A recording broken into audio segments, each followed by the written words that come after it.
So Late, late, LeBron late show. James walked into his 23rd media day.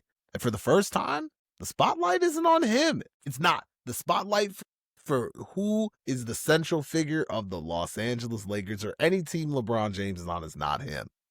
Yeah. We're coming on the heels at the end of his career, man, and he addressed retirement head on in a lot of these conversations. He talked about not too many days left. He loves the process, and he still has the love for the game. At the end of the day, he said there's no external force that will speed up or slow down his timeline. It will simply just be a conversation between his wife, his daughter, and, his immediate family. But beyond that, it's still kind of up in the air. So, Rick, I want to ask you, man, given all the talk around LeBron James' retirement, so many things that have been said over the years, him coming in the media day with a different air to him, he even feels different. What he walked in felt different. This is different. This is new in a LeBron James team where the focus isn't necessarily all on him. It still is to a degree, but with retirement looming, what are your thoughts on LeBron James going into his third NBA season? Yeah, I mean, I think what we saw today, and I'm not saying that's what we're going to see on the court, but to be honest, I saw a mortal man. I saw a man that knew that he is not going to be Superman for very much longer. We've talked about it, throughout the off season, but LeBron is kind of letting everybody know that, hey, yes, we're all on the same page. I don't have a lot of time left playing the game of basketball. He said he still loves the process. He still loves the game, but he's still, in love with the process even more, which is dope, right? As a leader, you want the face of the franchise as he's passing the torch to still say he loves the pieces that make basketball such a beautiful sport that he fell in love with, right? And that's the coming together of 14, 15 guys plus coaches, all with one goal of securing an NBA championship. The NBA season is the longest season in professional sports for calendar months that it takes up, time away from your family. This is his life, man. 23 years, right? A lot of folks listening, didn't even have they weren't even driving by the time LeBron James, reached year 10. So I think it's dope to kind of see the guy be realistic about where he's at, right? A lot of people like going out on their shield and still saying that they the baddest motherfucker on the planet, and rightfully so, to each their own. But I think LeBron is that smart and that realistic in more so than anything about where he stands. But like, hey, also, bro, I think we wouldn't be seeing this, what I would say, at peace LeBron, if there wasn't these pieces around LeBron and he wasn't sitting here and let's just say Anthony Davis was still on the roster. And I know that's his road dog, right?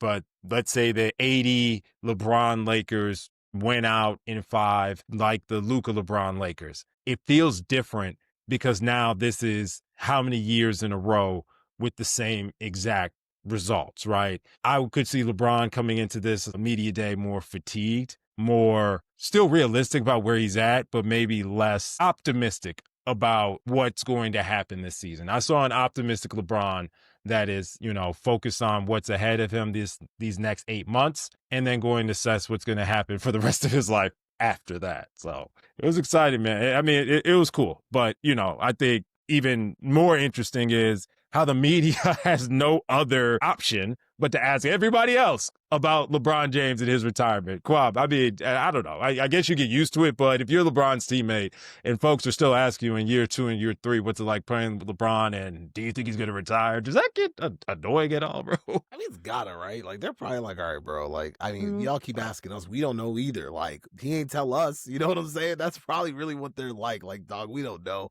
But, you want to pay homage to a great. You understand what he means for the team, the league, the sport in general. So you understand that, you keep that in your mind. But to be honest, I feel like, and maybe let me know if you feel the same way. I feel like this is the first off season where we've come into media day and the previous season didn't feel like a massive failure. Like outside the championship year, since LeBron has been on the Lakers, this feels like the first media day we walked in where last year wasn't like, man, remember how we got clapped, or man, we were this close, or we were at the conference finals, but we got clobbered, then we lost in 5 to Denver. Oh, we lost to Phoenix. Oh, we didn't make the playoffs. It feels like this is the first media day that even though we lost to the Timberwolves, there's a lot of optimism around this season. It's not so much about, man, can we defeat the demons of the past, rather than it's more, the conversation's more like, the Lakers didn't have enough time to gel. We're going to get a whole training camp in. And there's like a optimism about, again, not just this next year, but several years now that we have a young super duper megastar on the roster, and he just locked up for extra years on the extension. So maybe that's what it is. Maybe that's what's attributing to it, that the future looks so bright that last year's shortcoming doesn't even feel that bad. Am I right on that assessment? Yeah, no, you're absolutely right, and I think it ties in directly to the comparison. Like the Lakers could have had the same result with Anthony Davis and not Luka Doncic, and I think this media day feels completely different. Right? Yeah. I don't even remember how many questions even came up about the Minnesota series. I think going into the Luka trade and reacting to it as the dust settled and the Lakers weren't able to pick up another center, there was still excitement about seeing the product on the court, but for all intents and purposes, it was like, let's just see where this goes. Let's make sure Luka comes back healthy, doesn't, hurt himself. Let's make sure that the still's got some tread on the tires, and then, let's get LeBron in and out of here, healthy as well. And we saw the result, but coming into this offseason, the main topics are Luka's revitalized approach and his diet and his summer, and if LeBron's going to retire. Notice not if LeBron is happy in LA and wants to play for another team and potentially take Bronny with him. Like they spoon fed all that poison during the summer and called it content, but not here. Not here in the Late Night Lake Show. We tend to see through the BS. But yeah, man, it's completely valid to think that because of the Luka acquisition, the sting of how last season ended, that the antidote of, hey, you really didn't unwrap your Christmas present all the way. This is technically year one. You got a little preview. We got the beta version, right? You're a beta tester on your iOS. We keeping the phone combo going.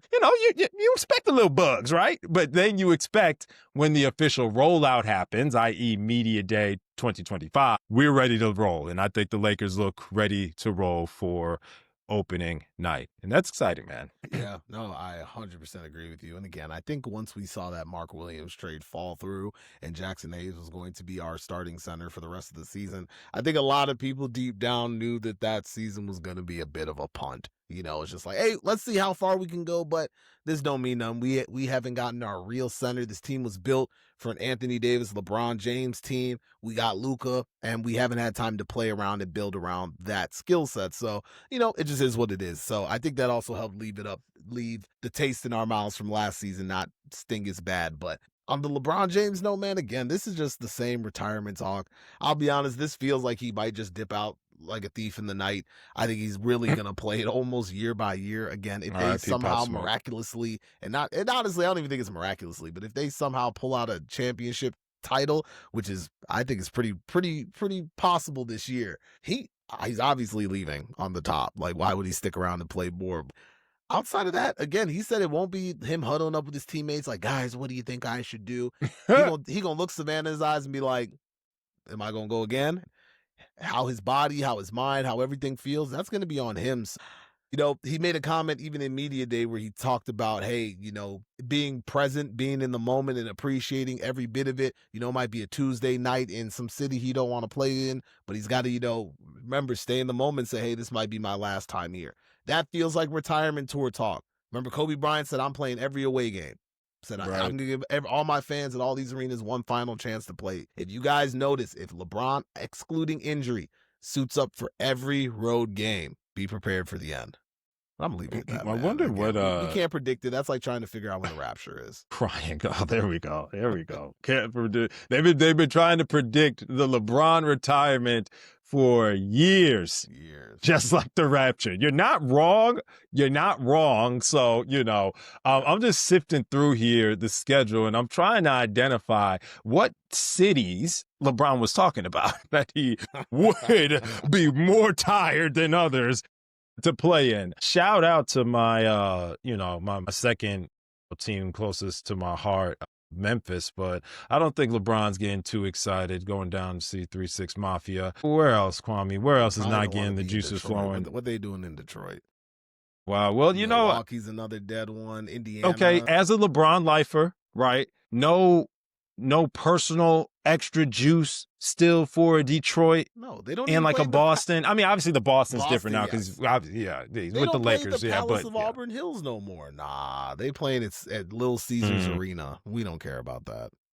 You said the ghosts are still at the Palace. Yeah, the Palace at Auburn Hills. If they were still there, maybe you could get me. But nah, we don't care about Little Caesars Arena, and it's probably better low key, but we don't care. Yeah, boop boop boop Phillips echoing in the hallways if you walk through. You think he cares to go to Utah? Oh.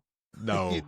There's some cities here where it's like there's a few on here, bro. I'm gonna be honest with you. I think he loves playing Giannis. I don't think Milwaukee on that list of places that's getting him too excited either. Nah, he hoping that's not. They don't even stay overnight. They land in, play the game, and fly out same night. Kwame, we are Saturday for the Bucks game. That's interesting. Saturday, November 15th. It's a Saturday game at primetime, bro. Yeah, prime time. Okay, we're gonna be in there. Any event, there's a few spots I think LeBron James would be too excited for. But yeah, it's good to hear him say, and I think if you are listening to people when they talk, these are very intentional things. LeBron just doesn't throw stuff out there, right, if he doesn't mean it. So we know people are gonna dissect it 30 ways to hell anyway. So yeah, we shall see. Only time will tell. He said, no man shall know the time or place when LeBron James announces his retirement.